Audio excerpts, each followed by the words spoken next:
And that was a time when it really just kind of began to pick. And I can tell you why I know that. Because shortly after that, or in that season, I get invited to Kisima. Kisima Awards. And they asked me to join the panel. That for me was a big statement. Kisima Awards asked you to join the panel because of your... Because of Moafrika. What? And it was, what it told me a couple of things. One is that Moafrika is doing its work and it's doing well. But secondly, it told me that gospel, they're beginning to appreciate the power of this thing, of gospel music. Juliani obviously was, big in that season. And so I joined Kisima, and I have never made this confession to anyone. I joined Kisima with a very clear agenda. You can guess what my agenda was. To ensure that gospel music. And I am unashamed about it. When they invited me, I knew that I was the gospel guy. Yes. So that's what I'm there to push. Yes. I was there with a very strong agenda. At the time, what they wanted was, so guys like Juliani now were really kind of blowing up. When did they invite you to Kisima? I can't, it was about... was it the year No, it was before that. But I was on the panel that year when you won. Yes. No, I was on the panel then, but it probably was a year before that. What year did you win? In 2007. I probably joined about that time. Because that's how I ended up. In fact, I won, Jemima Viongo won. There was a lot of other people. No, in fact, hang on, let me tell you the story, because that night the two of you won, and I have the picture of you stealing my Kisima. Yes, me trying to punch you, and Jemima, the two of you won. I remember that. That was just the tip of the iceberg, because Jemima won Best Gospel. I don't remember, what did you win? I won Best Contemporary Christian Hip Hop. Oh, hip hop, mainstream. No, music. Actually, Kanjii return my Kisima. But I have all the pictures and whatnot. Now, at the time, gospel was blowing up, and what Kisima really wanted was gospel should have a category of its own, and everybody should compete in that category. Don't enter other categories. And I remember us having robust arguments about that. I'm just like, my guy, if a guy is a good rapper, he's a good rapper.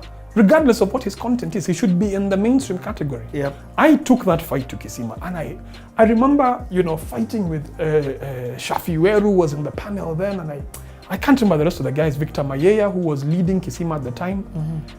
This was post the drama regarding Ted Josiah and his ownership and whatnot. That kind of it was settling down then. And I realized I'm not winning this battle. So I had to be clever. Again, I've never made this confession. What I did is I had to be sneaky. I told the Kisima guys, my guy, I may not always be here. Can I get someone to come and sit in when I'm not here? And I got a guy called George. Law. He was working for me at Moafrika. Did I ever miss a meeting? Never. No. So the two of us now sat there, and I pulled him in. And we had two voices. Then I told them, listen, there's a scene. We need to capture what's happening down in Coastal, because there's a scene there. And there was a DJ there called DJ Linium. Yes. He was a gospel DJ back in the day. And I got DJ Linium to join the panel. And I was increasing our voice. Alpha K was on the panel already. And he was now the stomp. Yes. So I was just like, my guy, me, I have an agenda. I am unashamed about what my agenda is. And I'm the gospel guy on the thing. When I began to realize that this gospel thing is really, really taking over, was in either 2008 or 2009. Kisima Awards happened at KICC. And they had 11 awards. I still remember, and I wrote the story on it. And it's on my blog as well. They had 11 awards. Do you know how many awards were won by gospel guys? Take a guess. 7. 10. From the 11 awards? From 11 awards, 10 awards. It could be 9 or 10, but it probably is 10 awards were won by gospel guys. Juliani beat out Jaguar for Artist of the Year. And won $1 million. And won $1 million shillings. Yes. I remember that, yeah. And the Nairobi City Council back then, I think other guys would give the money. Kevo Youth. What? Won Best Reggae Act. Movie. Best Afro something act. BMF. What? Best Group. MOG. best reggae song or something. Yeah. I don't remember what it was. But there was BMF, there was MOG, there was Juliani, he won a couple, there was Mbuvi, there was Kevo Youth. That's insane. And I just knew my work was done. I knew my work was, but I'll tell you what, I didn't, and here's the thing. As a panelist, I never had any access to the back end.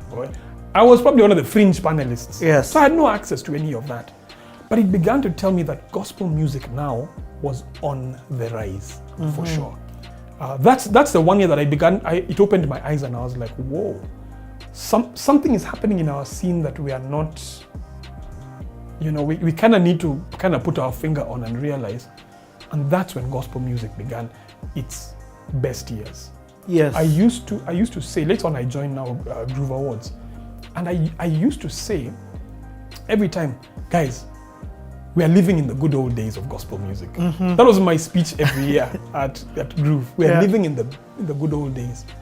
Because gospel music at the time was just riding high. It was insane. I mean, at that time, there was, Juliani, and I worked with Juliani closely. Best and we'll get to that, yes. Best guy I ever worked with. But I worked with Juliani, I saw your MOGs, Daddy Owen. Daddy Owen was crazy big. Daddy Owen, I think, won 3 or 4 years in a row. He won Best Male Artist of the Year. And that year he won, I think, 6 awards. He left with every award. The year of Saluti. Yeah. Daddy Owen was like being up for an Oscar in the year of Lord of the Rings. I know. Or being up for a Grammy in the year of Lauryn Hill. Or Lauryn Hill or so it's just like you are really good, but there was Daddy Owen. I know. And he did this System ya Kapungala. And then he did Tobina. And then he did Kiriro. And then he did that big jam. Why do I forget the jam with all this ladies? Saluti. Yeah. Oh man, Daddy Owen. And then just when you thought, okay, now he's done, he comes and does Mbona. Absolutely. And this guy there are a couple of guys who just really pushed this narrative forward. I think your MOGs, your Julianis, your Daddy Owens, I can't even remember the guys now, but there's a whole stack of guys who really kind of pushed the narrative. Something very strange happened in that Kisima where I think you were first involved, which was also the introduction of live band. Remember, it was the first Kisima where... It was, it was at Marulamana. Yes, I remember because that was my first performance, and which I thought was norm. It's just that during practices, when the Chris Adwars and everybody... And I remember Juakali would come and Juakali would be looking at the bass guy and telling him to play, and he's like, that's the bass guy. It's not even the live guitar. So that was ahead again for... Yeah, absolutely. In terms of production, I think they did a really good job with production in some of those, not the early years, but some of their middle years. Yes. But then they had, I think, just a spectacular collapse. But yeah. Let me ask you a hard question, Kuria. What happened to moafrica.com? I know people must be watching this and wonder, okay, like if this thing was all excellent, what cut? We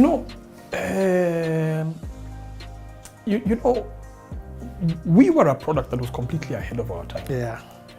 Our model for revenue at the time was digital. I mean, you're talking about the 204, 205, nobody was spending on digital. I remember setting up Google Ads, and with all the traffic I made, at the end of the year, I made like $3 on Google Ads. I always felt Google Ads, gone at me by the way. You want to say what Google? But just the revenue. So I was funding it out of my own savings, out of my own pocket. Yes. I had a bit of advertising. Groove Awards would advertise with me. Kijiji would advertise with me. Which was ahead of its time. Putting a banner or selling banners. Exactly. Nobody did that. Yeah. The only people who were doing that was Nation. You know what I mean? Not even the Standard, was Nation. Yep. And we collapsed under the weight of just a poor... And you had staff. Poor model. And I had staff, I had staff. Like guys needed to go write stories, photographies, all these things. Mr. Sam, who is now a big time, name in TV production and DJing. Jojo Law, big up Jojo Law, And I remember the time getting into conversations with different people, trying to figure out a model. And I got into conversations with Mike Strano. Yes. And Mike Strano was fat and trying to figure out how do we do a fat gospel. and so we can partner together and we can get this thing kind of off the ground. But I think at the end of the day, just we were too far ahead of our time. Yeah, I agree. I remember one time going to Nakumat. I went and made a cold call at Nakumat. I showed them my numbers. I showed them my scope. I was taken to the MD's office. He was completely blown away. He was very impressed with our numbers. He said, what? You can reach young guys. This is the numbers you have. At the time, analytics wasn't what it is today. Yes, So we didn't have the strong analytics. And Nakumat said to me, man, we're on board, for sure. We're in the meeting with a guy called Manu, one of the founders. And then, so the MD signed off on it. Then he sent us to one of his guys. This guy, he looks at this thing and he's like, wow, this thing is brilliant. We are on it for a year. And they were giving us the resources for it for a year. And then he noticed, he's like, oh, by the way, there's a lot of Christian stuff on this thing. And I remember Manu and I look at each other thinking, this is a trick question. Does he not know we are a Christian brand? As soon as he discovered we are a Christian brand, the story changed. And they were just like, oh, don't call us. We'll call you. Still waiting on that call, Nakumat. I love what you're saying. It's not days like now when Bahati has a full TV show. Oh, no, Christian brand had a negative connotation towards it. I think until that golden age of gospel music, 2009, 2010, 2011, 2012, those 4-5 years, I think, were the golden years when gospel began to really grow. I mean, I remember, if I go back a little bit further, there was this huge gig, a secular gig called Beats of the Season. Hey, that's far back. Yeah. I think Pinye used to DJ at Beats of the Season. Yeah. And Beats of the Season used to have a gospel act, 2 gospel acts actually, the token gospel acts, all over the dance group and Peter Dara. Yeah. So we were coming from a place where we didn't have the visibility or the big names. We knew Rafton because he had done, he was secular and he had come gospel. Huh? First he was secular and he had become gospel. Yeah, that as well. And Henry Mutuku had done Manzimo Maana and songs like that. But we really just didn't have. So this era of Kina Daddy Owen and Kina Juliani and whatnot, it really, and MOG really began to open us up to just the mainstream. But at the time, gospel, there just wasn't, we couldn't sustain. And it was actually in that season that we came up with another website. Yes, okay. In that season. What happened is that as I served, and for me, let me tell you, Richie, for me, my desire was to see the industry grow. It's always been, I've never been about growing my brand or my name, or for me, it was always, even more Africa, if you remember, we never did scandal. Never. If a guy was caught in scandal, that was not our story. We always tried to say, how do we give a good spin on this story? That's always been my heart. I remember we'd go for gigs. Richie, if we came for your gig and that gig had 100 people, and I took pictures, nobody would know it had 100 people. It's true.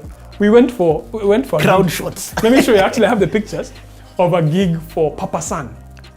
Papa San came to Kenya. I know, I cut and raised for that. Oh, you did? Yes, and I have pictures, and I have a really good picture of you. I know, looking in the sky. Yes. and yeah. It's a good picture though. I took it myself, my guy. Yeah. Papa San was a terrible gig, Bana. It was a Wednesday or a Thursday gig during the middle of the day, and we were like 100 guys at Nyayo Stadium. But if you look at my coverage of that gig, you would never know. My goal was, gospel is doing well. Papa San has flown Papa San is here. He threw down, Bana. My God, we did that gig. Yeah. So I have pictures. I'll show you the pictures on my hard disk. But that was always my heart. So as I served the industry, one of the things I realized is that people really struggled because there was no distribution.